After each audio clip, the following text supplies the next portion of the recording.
প্রিয় শিক্ষার্থীরা, আশা করি ভালো আছো। আমরা আজকে আবারও বেগম রোকেয়া কিংবা রোকেয়া সাখাওয়াত হোসেন নামে যিনি লিখতেন, যদিও আমি প্রথম ক্লাসে বলেছিলাম বেগম রোকেয়া এত প্রচলিত একটি শব্দ যেটা আমাদের মুখেই চলে আসে। তো যাই হোক, আমরা রোকেয়া সাখাওয়াত হোসেন রচিত একটি গদ্য পড়াচ্ছিলাম, গৃহ। আজকে সেটি শেষ পর্ব আমরা সমাপ্ত করব। তো আজকের ক্লাসে সবাইকে সাদর আমন্ত্রণ জানাচ্ছি। আমরা গত ক্লাসে আমরা গদ্যটির বেশ গুরুত্বপূর্ণ অংশগুলো পড়ে ফেলেছি গদ্যের। তো এখনো আমরা সেই গদ্যটির ধারাবাহিকভাবে পরবর্তী অংশে চলে যাব। তো আমরা বরাবরের মতন আমরা স্ক্রিনে চলে যাচ্ছি। আমাদের মূল স্ক্রিনে আমরা কি দেখছিলাম? হ্যাঁ, আমরা স্ক্রিনে চলে আসলাম। তো আমাদের যে প্রবন্ধটি ছিল গৃহ, আমরা সেখানে যাচ্ছি।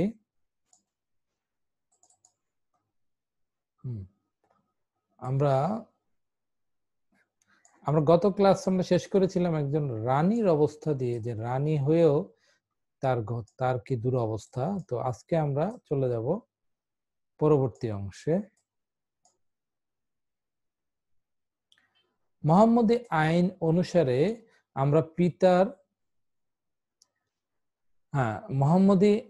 অনুসারে আমরা পিতার সম্পত্তির অধিকারিণী হই, আমাদের বাড়িও হয়। এটা ইসলামী আইন অনুসারে পিতার সম্পত্তির আমরা উত্তরাধিকারিণী হই, এটা ইসলাম বলেছেন। কিন্তু বাস্তবে কি হয়? কিন্তু তাহলে কি হয়? বাড়ির প্রকৃত কর্তা স্বামী, পুত্র, জামাতা, দেবর ইত্যাদি হন। তাহাদের অভাবে বড় আমলা বা নায়েবটি বাড়ির মালিক। দেখো, যে কোনো বাড়িতে যদি খুব বিত্তশালী মহিলাও হন, তার স্বামী মারা গেলে সেই বাড়ির যিনি দায়িত্ব তখন কে গ্রহণ করে? তাহলে বলছে যে এইখানে আমাদের একটা অদ্ভুত ব্যাপার, যে এত বড় যে নায়েব, বিষয়টা এখানে কি? নায়েব বলছে যে ফার্সি শব্দ প্রতিনিধিত্বে ব্যবহৃত হয়।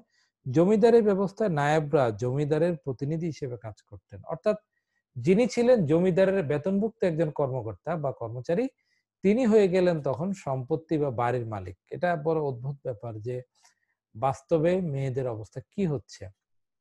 গৃহকর্ত্রীটি ওই নায়েবের ক্রীড়া পুতুল মাত্র। নায়েব কর্তৃকে যাহা বুঝায় অবধ নিরক্ষর কর্তৃ তাহাই বুঝেন। এটাই হয় যে সম্পত্তির মালিক হয়ে ইসলামী আইন অনুসারেও তারপরে নারী সেটাকে ভোগ করতে পারে না। এরূপ আরো কত উদাহরণ দেয়া যাইতে পারে। খদিজা প্রভূত সম্পত্তির উত্তরাধিকারিণী একজন নারী, তার নাম হচ্ছে খদিজা। তিনি অনেক সম্পত্তির উত্তরাধিকারিণী। তার স্বামী হাশেম দরিদ্র কিন্তু কুলীন বিদ্বান।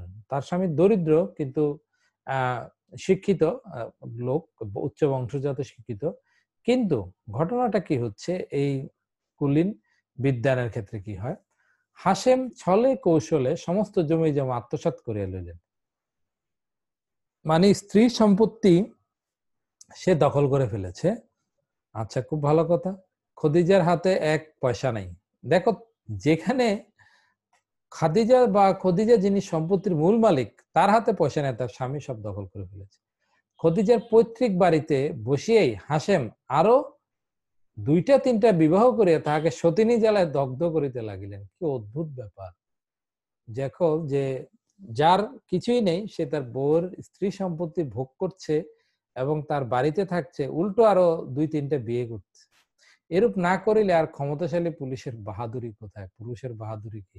এরূপ না করতে আর পুরুষের, এটা বিদ্রুপ করে বলছেন। ইহাতে যদি খদিজা সামান্য বিরক্তি প্রকাশ করে, খদিজা যদি বিরক্ত হয়, তবে প্রবীণা মহিলাগণ তাহার হৃদয়ে স্বামী ভক্তির অভাব দেখিয়া নিন্দা করেন।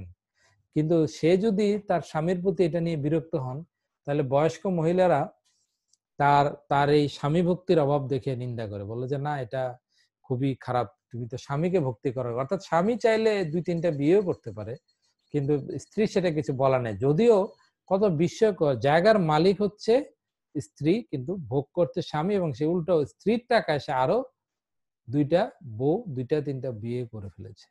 আমার এই প্রবন্ধ পাঠ করিয়া ভ্রাতা ভগ্নীগণ হয়তো মনে করিবেন যে আমি কেবল ভ্রাতৃবিন্দুকে নরাকারে পিশাচ রূপে অঙ্কিত করিবার জন্য কলম ধরিয়াছি। আপনারা হয়তো মনে করতে পারেন যে আমি কি আসলে শুধু ভাইদেরকে, অর্থাৎ পুরুষদেরকে কি এখানে নরের আকার, এখানে তাদের কি পিশাচ রূপে বা খারাপ রূপে কি আমি তাকে আঁকতে চেয়েছি? আসলে তা নয়। আমি তো কোথাও ভ্রাতাদের প্রতি কটু শব্দ ব্যবহার করি নাই। কাহাকেও পাপিষ্ঠ পিশাচ নিষ্ঠুর বলিয়াছে কি? কেবল রমণীর হৃদয়ের ক্ষত দেখাইয়াছি। আমি শুধু রমণীদের নারীদের ক্ষত দেখিয়েছি। আমি কিন্তু পুরুষদের বদনাম করি নাই এখনো। তাহলে এখানে এটা আসলে তার একটা কৌশল যে এই ক্ষতটা কোত্থেকে আসছে? ক্ষতটা তো ওই পুরুষের আচরণ বা পুরুষতান্ত্রিক মানসিকতা থেকে আসছে। ওই যে কথায় বলে, বলিতে আপন দুঃখ পরনিন্দা হয়। মানে একটা কথার কথা যে নিজের দুঃখ বলতে গেলে অন্যের নিন্দা হয়ে যায়। এক্ষেত্রে তাই হয়েছে। ভগ্নীর দুঃখ বর্ণনা করিতে ভাতৃ নিন্দা হইয়া পড়িয়াছে। ভাইয়ের বোনদের অর্থাৎ নারীদের বদনাম বা নারীদের দুঃখ কথা বলতে গিয়ে আমরা পুরুষদেরই নিন্দা হয়ে গেছে, এটা পরোক্ষভাবে। সুখের বিষয় আমাদের অনেক ভ্রাতা এরূপ আছেন যারা স্ত্রীলোক দিগকে যথেষ্ট শান্তিতে গৃহ সুখে রাখেন, কিন্তু দুঃখের সহিত আমরা ইহাও বলিতে বাধ্য যে অনেক ভ্রাতা আপন আপন বাটিতে অন্যায় স্বামিত্বের পরিচয় দিয়ে থাকেন। তো তিনি বলছেন যে আহ, তিনি কি বলছেন যে তিনি বলছেন যে আহ, এটা এটা ভাবার কোনো কারণ নাই যে সব পুরুষ বা সব স্বামী এরকম, তা নয়। সব বলছে অনেক ভাই আছেন বা অনেক পুরুষ আছেন যারা তাদের স্ত্রী লোকদেরকে ঘরে শান্তিতে রেখেছেন, এটা নিয়ে কোনো আপত্তি নেই। কিন্তু দুঃখের বিষয় এটা যে অনেক ভ্রাতা তার ঘরের ভিতরে অন্যায়ভাবে স্বামিত্বের পরিচয়, মানে এটা পুরুষত্ব স্বামিত্ব অন্যায়ভাবে বলেছেন সেখানে, সেটা দিয়ে থাকেন। এটাও কিন্তু অভাব নেই। তো আমরা দেখো এই এই বিষয়টা নিয়ে পরের অংশ আসছি। যখন আমাদের চালের উপর খড় থাকে না, দরিদ্রের জীর্ণতম কুটিরের শেষ চালখানা ঝঞ্ঝা নিলে উড়িয়া যায়। ঝড় এসে, ঝড়ো বাতাস এসে যখন দরিদ্রের ঘরের কুটিরের শেষ চালাটা উড়ে নিয়ে যায়, টুপটাপ বৃষ্টির ধারায় আমরা সমস্ত রাত্রি ভিজিতে থাকি। চপলা চমকে নয়নে ধাঁধা লাগে। চপলা মানে হচ্ছে এখানে বজ্র বৃষ্টি বা বজ্র বলতে এখানে যেটা বিদ্যুৎ চমকায়, তার চমকে আমরা, বিদ্যুৎ চমকে আমরা নয়নে চোখে ধাঁধা লাগে। বজ্রনাদে মেদিনী কাঁপে। বজ্রনাদে এই মেঘের গর্জনে পৃথিবী যেন কেঁপে ওঠে এবং আমাদের বুকও কাঁপে। প্রতি মুহূর্তে ভাবি ভাবি বুঝি বজ্রপাতে মারা যাই, তখনও আমরা অভিভাবকের বাটিতেই থাকি। এখানে বলছে যে আমরা এখানে অভিভাবক কথাটা আসলে কোন অর্থে ব্যবহার করছে এটা আমরা পরের অংশে আসলে ভাববো। যে যখন ঝড় ঝঞ্ঝা এসে আমাদেরকে আকাশ থেকে, মানে মনে হচ্ছে যে এখনই আমরা রাত সারা রাত বৃষ্টি থাকি, বা ঝড় তুফানের ঝড়ের বা বজ্রপাতের বজ্রপাতের যে হুংকার কিংবা বজ্রপাত দেখে আমরা ভয় পেয়ে যাই, তখনও কিন্তু আমরা বুঝি বজ্রপাতে মার্গে, তখনও আমরা অভিভাবকের বাটিতে থাকি। যখন আমরা রাজকন্যা রাজবধূ রূপে প্রাসাদে থাকি, তখনও প্রভু গৃহে থাকি। বলছে আমরা ওই সময় আরেকজনের, মানে অভিভাবকের অধীনে থাকি। আবার যখন আমরা রাজকন্যা রাজবধূ রূপে প্রাসাদে, তখনও আমরা প্রভু গৃহে থাকি, মানে তখনও আমাদের নিজের কোনো ঘর হয় না। আবার যখন ওই প্রাসাদ তুল্য ত্রিতল অট্টালিকা ভূমিকম্পে চূর্ণ হয়, আবার যখন এই প্রাসাদ তুল্য তিনতলা ভূমিকম্প চূর্ণ হয়, সোপান অতিক্রম করে অবতরণকালে আমাদের মাথা ভাঙ্গে, হাত পা ভাঙ্গে, রক্তাক্ত কলেবরে হতজ্ঞান প্রায় অবস্থায় গোশালায় গিয়ে আশ্রয় লই। যখন আমরা বাঁচার জন্য, যখন ভূমিকম্পে বাঁচার জন্য কোন রকমে তিনতলা ঘর থেকে আমরা নিচে নেমে আসি, গরুর ঘরে গিয়ে আমরা আশ্রয় নিই, তখন অভিভাবকদের বাটিতে থাকি। মানে আমরা জীবনের প্রত্যেকটা জায়গায় মানে ঘুরে ফিরে অভিভাবকদের অধীনেই থাকি, মানে আমাদের নিজের কোনো ঘর নেই। মানে সুখ দুঃখ যাই বললো সবই কিন্তু কারো না কারো অভিভাবকত্বের অধীনে থাকি। অথবা গৃহস্থের বৌঝি রূপে প্রকাণ্ড আটচালায় বাস করিলেও প্রভুর আলয়ে থাকি। আচ্ছা ঠিক আছে, আমি সচ্ছল ভাবে একজন গৃহস্থের বাড়িতে থাকি, বৌঝি রূপে থাকি, তখনও আমরা আটচালায় বসবাস করলে আমরা কিন্তু প্রভুর আলয়ে থাকি। আমরা কারো না কারো, আমাদেরকে এখানে প্রভু বলছেন পুরুষদেরকে, তার অধীনে থাকি।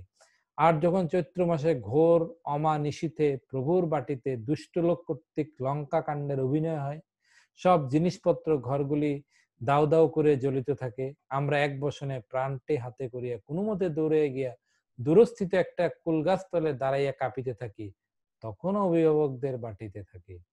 মানে দেখো প্রত্যেকটা কাণ্ড বলছে যে আমরা বাঁচার জন্য বলো, বা ঝড় বৃষ্টি কিংবা আগুন লাগুক, তখন আমরা যখন জান নিয়ে বাঁচাই একটা গাছের নিচে দিয়ে থাকি, গিয়েও আশ্রয় নেই, তখনও কিন্তু অভিভাবকের অধীনেই থাকি। ইংরেজিতে হোম বলিতে যাহা বুঝায়, গৃহ শব্দ দ্বারা আমি তাহাই বুঝাইতে চাই। শারীরিক আরাম ও মানসিক শান্তিনিকেতন যাহা তাহাই গৃহ। বিধবা হইলে স্বামী গৃহ একরূপ বাসের অযোগ্য হয়, হতভাগিনী তখন পিতা ভ্রাতার শরণাপন্ন হন। বিধবা হলে সেই নারী তার ভাই এবং অথবা পিতার শরণাপন্ন হয়, এবং সেটাও কিন্তু খুব একটা সুখের আশ্রয় নয়। একটা হিন্দি প্রবাদ আছে, ঘর কি জ্বলি বন মে গেই, বন মে লাগি আগ, বন বেচারা কিয়া করে, করম মে লাগি আগ। মানে ঘরে যখন বলছে, অর্থাৎ গৃহে দগ্ধ হয়ে বনে গেলাম, ঘরে আগুন লাগলো, বনে গেলাম, যে দেখলাম বনে আগুন লেগে গেল। বন বেচারা কি করবে? বন তখন বলবে আমার কপালে লাগিয়ে আছে আগুন। অর্থাৎ এই স্বামী, এই বিধবা নারীরা যখন স্বামী বাবার বাড়িতে যান বা ভাইয়ের বাড়িতে যান, তখন তাদের মানসিক অবস্থাটা এরকমই হয়। তখনই বলে যে তোমার কর্মের কারণে তোমার এই অবস্থা হয়েছে। তো এটা আসলে একটা খুবই দুঃখজনক বিষয় যে আমরা পরের অংশে আসি। তাই বলি গৃহ বলিতে আমাদেরই একটা পর্ণ কুটির নাই। পর্ণ মানে হচ্ছে এখানে পাতা দিয়ে ঘেরা কুটির নাই। প্রাণী জগতে কোনো জন্তুই আমাদের মতো নিরাশ্রয়া নহে, সকলেরই গৃহ আছে, নাই কেবল আমাদের। শেষ লাইনটি আসলে পুরো প্রবন্ধটাকে একটা মানে খোঁচা দিয়ে দিল আমাদের মধ্যে, যে প্রাণী জগতে কোনো জন্তু নাই, যে প্রত্যেকের কিন্তু ঘর আছে, কিন্তু শুধু আমাদের মতো নারী যারা, নারীদের আসলে নিজস্ব কোনো ঘর নাই। তো এটা হচ্ছে খুবই প্যাথেটিক বা একটা দুঃখজনক বিষয়, যে একটা নারী কি আসলে কখনই ঘরের মালিক হতে পারেন না? তাহলে ঘর সবসময় কি পুরুষের হবে? এটা নিয়ে একটা শিক্ষা আমাদের দিচ্ছে। তবে আমরা মানে এই কথাগুলো বলার উদ্দেশ্য মূলত, আমরা যখন রোকেয়ার অন্য প্রবন্ধগুলো, গদ্যগুলো যখন আমরা পড়তাম, সেখানে কিন্তু ওই একটা কথাই তিনি বলতেন যে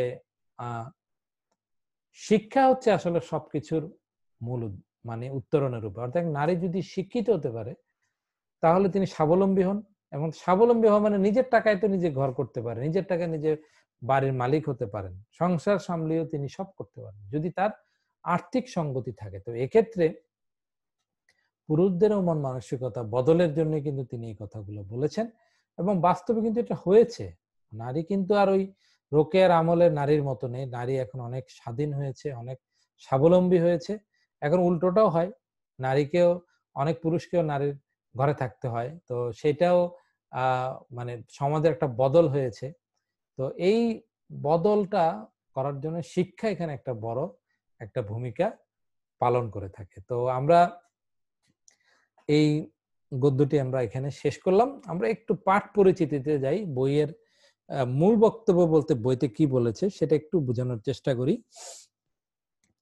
প্রচলিত সমাজ ব্যবস্থায় সাধারণত বলা হয়ে থাকে নারীর জন্য বরাদ্দ ঘর আর পুরুষের জন্য বরাদ্দ হচ্ছে বাহির। অর্থাৎ পুরুষ সম্পৃক্ত থাকবে বাইরের জীবন ও জগতের সঙ্গে, অন্যদিকে গার্হস্থ্য ও পারিবারিক জীবনে সীমাবদ্ধ থাকবে নারী। এই ধরনের দৃষ্টিভঙ্গি সমাজে পুরুষের আধিপত্যকে প্রতিষ্ঠিত করে, নারীকে করে তোলে ঘরের সামগ্রী। কিন্তু নারীর সত্যিই কোনো ঘর বা গৃহ আছে কিনা, এ নিয়ে তৈরি হতে পারে নানা প্রশ্ন। রোকেয়া সাখাওয়াত হোসেন এই প্রশ্নটি তুলেছেন গৃহ প্রবন্ধে। ব্যক্তিগত ও সামাজিক অভিজ্ঞতা সূত্রে তিনি দেখিয়েছেন পুরুষের আধিপত্য ও প্রতিপত্তির কাছে নারীর ঘরও বিপন্ন, ঘর বলে প্রকৃতপক্ষে কিছু নেই। তো এটা খুবই মানে গুরুত্বপূর্ণ বিষয়। আসলে এটা আসলে উনি এই প্রবন্ধটা দ্বারা আমাদের প্রশ্ন করছে যে ব্যক্তিগত সামাজিক অভিজ্ঞতা সূত্রে তিনি দেখিয়েছেন পুরুষের আধিপত্য প্রতিপত্তির কাছে নারীর ঘরও বিপন্ন। মানে নারীর ঘর থাকা সত্ত্বেও, অর্থাৎ ওই যে বললাম যে তার স্ত্রীর বাড়িতে এসে স্ত্রী সম্পত্তি দখল করে সে স্বামী এখন আরো 2-3টে বিয়ে করে ফেলেছে। তার মানে দেখো এটা খুবই ভয়ঙ্কর বিষয়, নারীর মানে সম্পত্তি থাকা সত্ত্বেও সেটা সম্ভব হয়নি।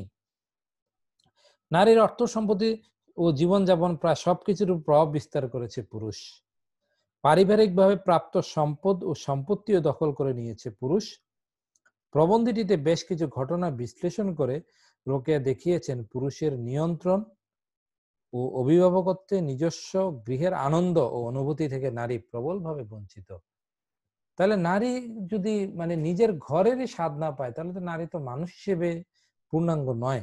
পুরুষতান্ত্রিক সমাজে নারীর অবস্থান চিহ্নিত করে দেখিয়েছেন নারী পুরুষ নির্বিশেষে গৃহ বা ঘর প্রকৃতপক্ষে মানুষের শারীরিক ও মানসিক প্রশান্তির স্থান। তিনি বলছে নারীরও একটি এবং পুরুষেরও উভয়ের ঘর, উভয়ের কাছে প্রশান্তির স্থান। কিন্তু ঘর বলতে কেন আমরা পুরুষের ঘর বলবো, আমরা নারীর ঘর কেন বুঝবো না? তাহলে সেটা থেকে তাহলে কি এখন, তাহলে কি প্রত্যেকের এখন বিবাহ বা প্রত্যেকের কি দুইটা ঘর হওয়া উচিত, যে স্ত্রীর একটা ঘর স্বামীর একটা ঘর, এরকম ঘর দুইটা হবে? না, দুটো মিলেই, দুজনের মিলে একটা ঘর হবে, দুজনেরই সমান আহ অংশীদারিত্ব থাকবে। নারীর আহ নারীর কি বলে যে নারীর শিক্ষা থাকবে, নারীর রোজগার থাকবে, পুরুষ তার স্বামী সেটার সাথে সমন্বয় করে চলবে।